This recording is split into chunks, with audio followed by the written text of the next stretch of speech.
The holiday season is the perfect time to kick back and watch a movie or curl up with a good book. Coming up, we'll tell you which new flicks are worth the price of admission. But first, we've assembled a panel of notable local authors to share some must-reads that also make great gifts. And Matt Gilbert, whose new book, Off the Leash, chronicles his transformation from homebody to active member of a group of colorful and eccentric dog lovers. Also here is Hank Phillippi Ryan, author of Truth Be Told, the third book in her crime novel series, which was just chosen as a best of 2014 by Library Journal. Bill Martin is a best-selling author whose latest historical suspense thriller is The Lincoln Letter. Welcome to all of you. Let's get going. This is my favorite show of the year, really. It is. So we're going to start. We're going to go in order. Everybody has a little less than a minute to go through their books, but we'll start with you, Matt, and you've got starting with fiction. We're starting with fiction. This is a book called Redeployment. It's a collection of short stories by a guy named Phil Clay, who served in the Marines during the surge in Iraq. And he's written a collection that is so powerful and so oh God, overwhelming and searing. And it's fiction, It's fiction, wow. And each story is in the first person by a different narrator, talking about his experience in the war or his experience returning from the war. And they're moving, they're surrealistic, they're depressing. Happy holidays. Happy holidays, everybody. Mr. Good Times here. But you really feel like you're getting the psychological aspect of the war that you don't get in all of the news that we read. All right, moving on to you, Hank. Okay, I also have a collection of short stories. I was too intimidated by all the fabulous crime fiction that's out there this year just to pick one book. So I picked a book of many crime fiction authors. This is the story of In the Company of Sherlock Holmes. It's a collection of 16 short stories about the canon of Sherlock Holmes. So anyone who loves Sherlock Holmes will love these. And it was put together by the fabulous Laurie King and Les Klinger, who are incomparable, brilliant Shakespearean Sherlockians, Shakespeareans too. And it features stories by Sarah Paretsky and Michael Connelly and John Lesquat and even Gahan Wilson, all about something to do with Sherlock Holmes. So anyone who loves Sherlock will see the little Easter eggs and little references. Each one is clever and original and wonderful. So it's a new take on everybody's favorite detective. All right. Bill Martin, moving on to you for fiction. Okay. Everyone has someone on their list who loves a thriller, a good page-turner, the kind of book that will keep them up past their bedtime. Joseph Finder's Suspicion. I particularly like this book because the main character, and Joe Finder specializes in the ordinary man caught in extraordinary circumstances. The main character is a writer of popular history who gets into some trouble with the drug cartels. So I take it as a personal cautionary tale as a writer of popular history to stay away from the drug cartels. But what you get here is something that's fast and smart and very entertaining, and it will keep you up long past your bedtime. By the way, I want to remind everybody that all these books will be on our website tonight, so don't worry, you don't have to call, you don't have to start writing things down. They'll all be posted on our website at Greater Boston at WGBH.com.org. All right, moving on to... I am officially the Debbie Downer. Okay, this is My Age of Anxiety by Scott Stossel, who is the editor of The Atlantic. And this is an amazing book about anxiety. I've never, it's so intense. Oh my God. It's a memoir. It's, you know, you guys are fun.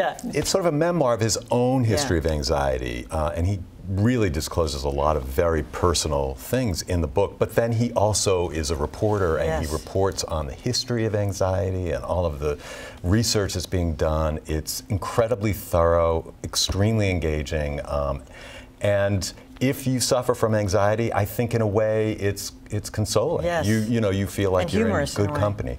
Yes, just and funny shocking. as well. I couldn't believe the level of anxieties that he has, from food to I can't even. Well, and there's an incident at the Kennedy compound. Right. We'll just leave it at that. We'll leave it at that. Very intense. All right. Nonfiction. Okay. So I came upon this book, What If, by chance. You know, what if is the mantra of the mystery author, so I thought maybe this would be some good plots. But it turns out to be serious scientific answers to hypothetical questions, and every page is hilarious. Questions like, what would happen if everybody in the world went to the same place and then jumped up and down? And it tells you exactly, well, what nothing. would happen? Well, nothing. Yeah, nothing. Nothing, except it says, the book says it would be impossible for everyone to get home, and the cell phone system would crash, and nobody would be able to take a plane, and the state of Rhode Island would go under. But the earth wouldn't shake. And it's also like, what would happen if everybody on Earth aimed a laser pointer at the moon at the same time? Oh. What would happen? And so it's these crazy, funny questions, but the illustrations are hilarious. And the thing that's so cool about it, and the thing that's so fun about it, is that the answers are real. It's about real physics. So you feel really smart when you're reading it, but you're laughing at the same time. All right, moving on to Bill for your nonfiction. Okay, nonfiction. There is, oh, and by the way, truth be told, this is a library book. I got this one out of the library, but we love libraries. There's lots of mythology at this time of year about the North Pole. It has to do with elves and reindeer. Well, here is a book about an expedition north in the 1880s to kind of dispel a lot of myths, such as the one about the fact that once you got through the rim of pack ice around the 80th parallel, there was a great warm sea at the North Pole. Wrong. What happens is that a ship sails into the pack ice, spends 2 years there. Oh, it's like the Adventures of the Narwhal. And that's just the beginning of the story. This is a terrific piece of nonfiction about one more of those incredible expeditions and human courage and resilience and all the rest of it. All right, moving on to children's young adults. What do you got, Matt? Yeah. Well, I'm not a big children's or young adults reader. I do not have children. But I did a story for the Globe this year on Candlewick Press, which is located in Somerville in Davis Square, and I mean they are doing the most gorgeous children's books. They're just fantastic objects, and this is one of the books that was given the Caldecott honor this past year, which Candlewick published, and it's called Journey. I'm sorry, with Aaron Becker. He's from Amherst, and it's just a sweet tale of a girl who finds a pen and kind of draws an imaginative journey for herself. There are no words in it, so it's for the little ones or the very old. All right, Hank, what do you got for young adults? This is sort of the nostalgia choice. I loved this book as a little girl growing up, and I give it to every child who comes to my house. I'm proselytizing for Edward Eager. This is a book called Half Magic, and it's a clever, fun series that stars 4 brothers and sisters, 3 sisters and a brother, who go on adventures.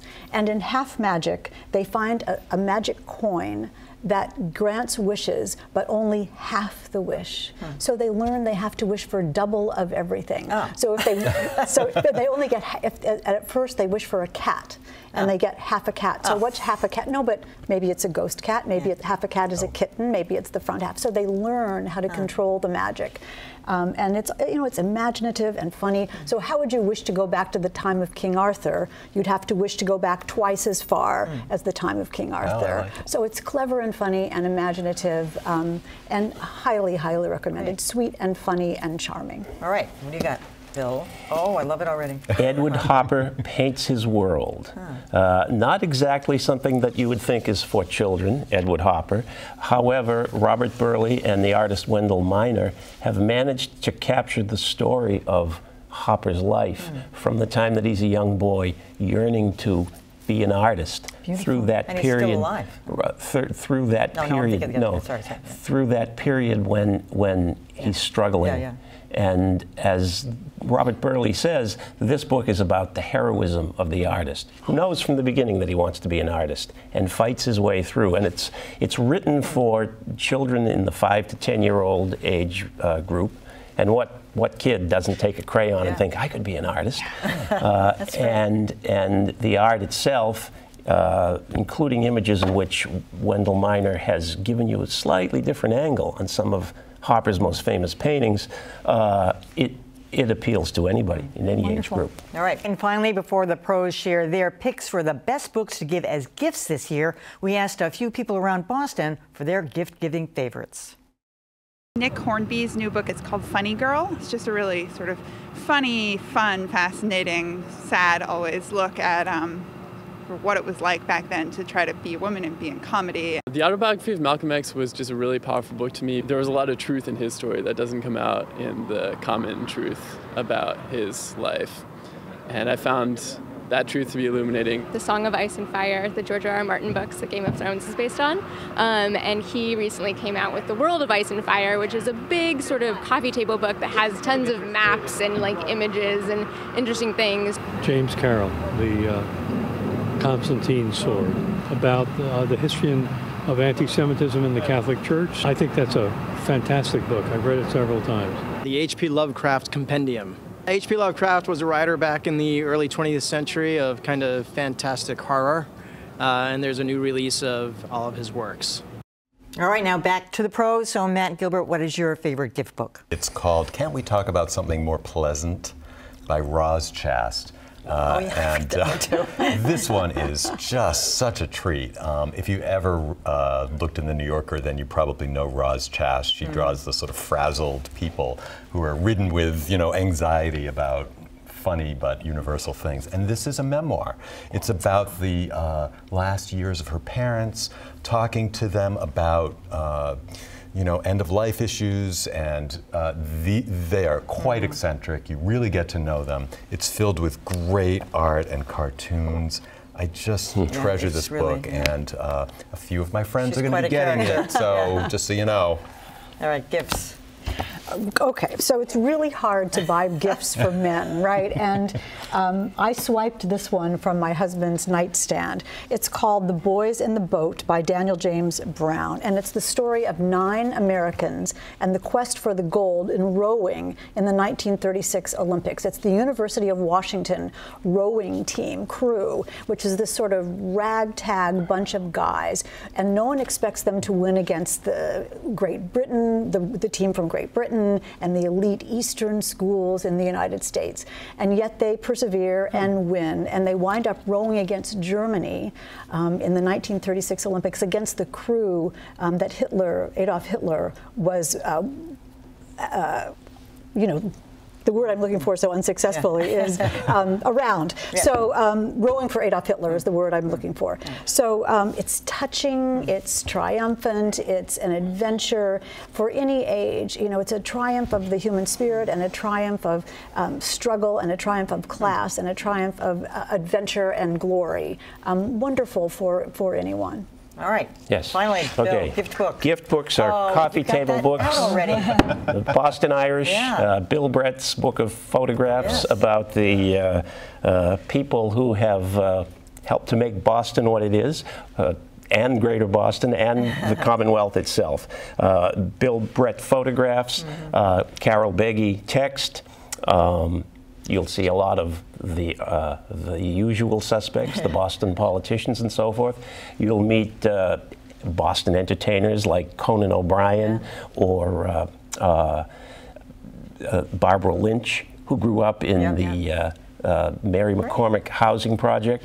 And then you'll meet some people that have done a lot of great work in this city at a much more personal level. The nuns who founded Bridge Over Troubled Water, or Kip Tiernan. They're all here in wonderful portraits. It's just out this week, too, so people have time to pick that up for Christmas. All right, that was great fun. Bill Martin, thanks so much. Hank Philip E. Ryan, Matthew Gilbert, thanks so much for coming.